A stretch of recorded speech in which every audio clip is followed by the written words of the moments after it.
Salut à tous, aujourd'hui je vous propose un petit jeu. On va faire ensemble un QCM interactif sur le programme de l'enseignement scientifique en terminale. C'est un QCM qui sera sur 10 points, donc oublie pas de compter tes points, et si t'as moins de 7 sur 10, franchement je te conseille d'aller réviser avec nos vidéos de cours et d'exercices corrigés sur novelclass.com.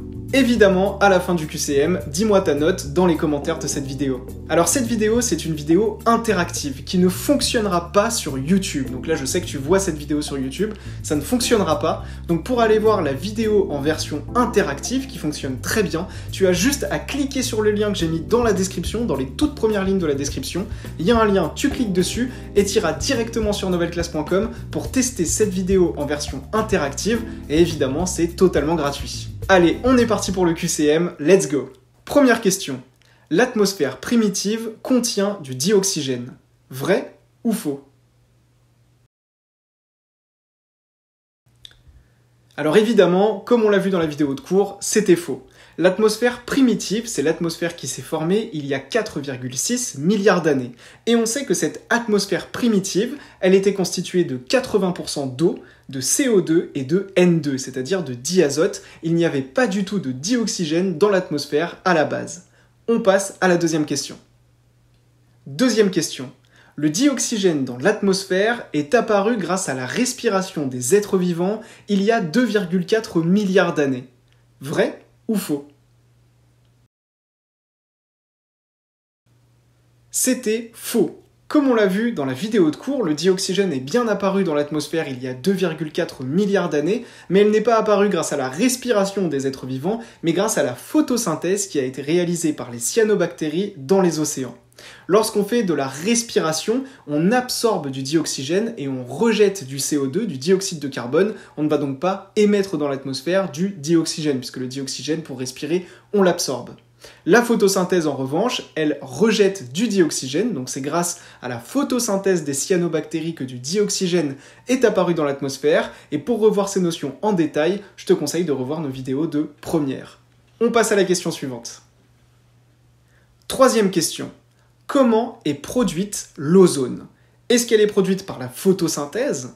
Est-ce qu'elle est produite par la respiration des êtres vivants? Est-ce qu'elle est produite par l'eau présente dans l'atmosphère? Ou est-ce qu'elle est produite grâce au rayonnement ultraviolet?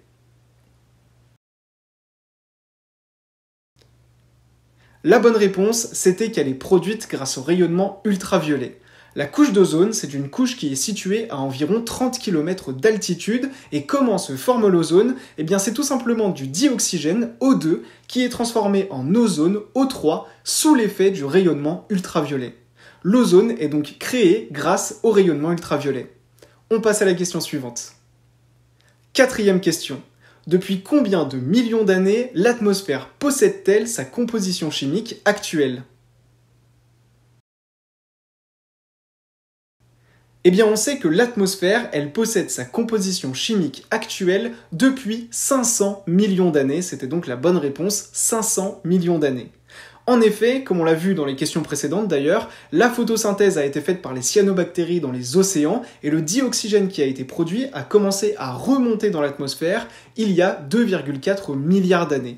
Et tout simplement, le dioxygène s'est accumulé dans l'atmosphère, il y en a eu de plus en plus, jusqu'à il y a 500 millions d'années, où on a atteint à peu près la composition chimique actuelle de l'atmosphère. On passe à la question suivante. Cinquième question.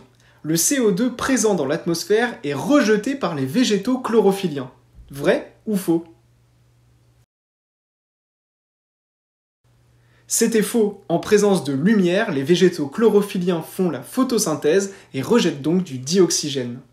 On passe à la question suivante. Sixième question. Le cycle du carbone est totalement indépendant des activités humaines. Vrai ou faux? Évidemment, c'était faux, les activités humaines rejettent énormément de dioxyde de carbone dans l'atmosphère, du CO2, et donc ce rejet de dioxyde de carbone, il rentre complètement dans ce qu'on appelle le cycle du carbone. Les activités humaines ont donc un impact direct sur le cycle du carbone. On passe à la question suivante.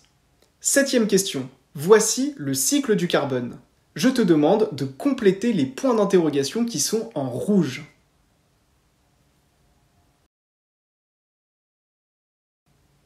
Les points d'interrogation qui sont en rouge, ils correspondent à la biosphère, qui est le 4e réservoir de carbone. Les 4 réservoirs de carbone sont l'atmosphère, l'hydrosphère, la lithosphère et la biosphère. On passe à la question suivante.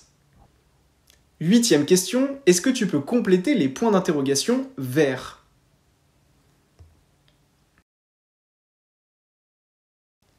Les points d'interrogation verts, ils correspondaient au dégazage. C'est-à-dire que c'est du carbone qui va passer de l'hydrosphère, donc les océans, l'eau, l'eau, à l'atmosphère, donc l'atmosphère, l'air, et le carbone passe de l'hydrosphère à l'atmosphère grâce au dégazage.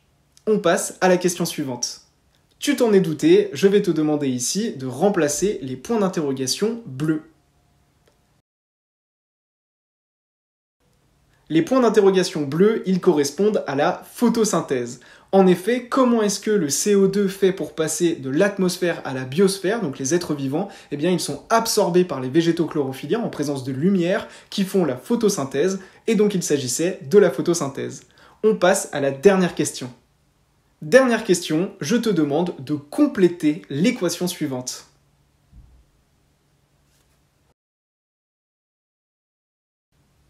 Il s'agissait ici d'une réaction d'oxydation du fer par le dioxygène.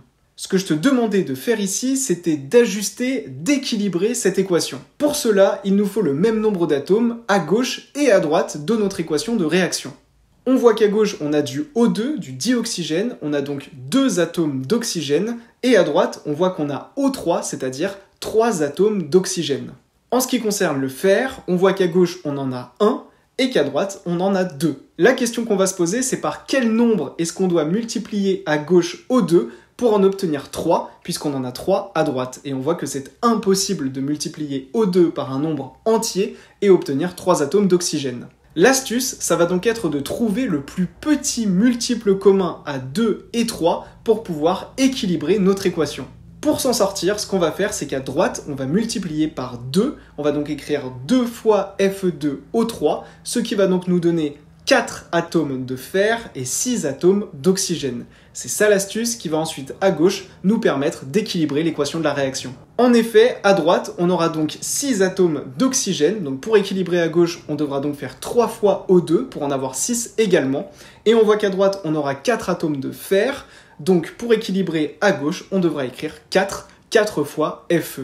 La réaction équilibrée finale, c'est donc 4 Fe plus 3 O2 qui donne 2 Fe2O3. On voit qu'on a le même nombre d'atomes à gauche et à droite, et on a donc équilibré l'équation de la réaction. C'est la fin du QCM, alors sur YouTube, dis-moi ton score dans les commentaires, combien tu as eu sur 10, et si tu as eu moins de 7 sur 10, vraiment, je t'invite à réviser avec novelleclasse.com. Tu as toutes les infos sur novelleclasse.com, des cours, des exercices corrigés, des fiches à télécharger, tout ce que tu veux pour réussir ton année et tous tes contrôles en enseignement scientifique. Je t'attends sur Nouvelle Classe et je te dis à très vite, c'était Théo, ciao.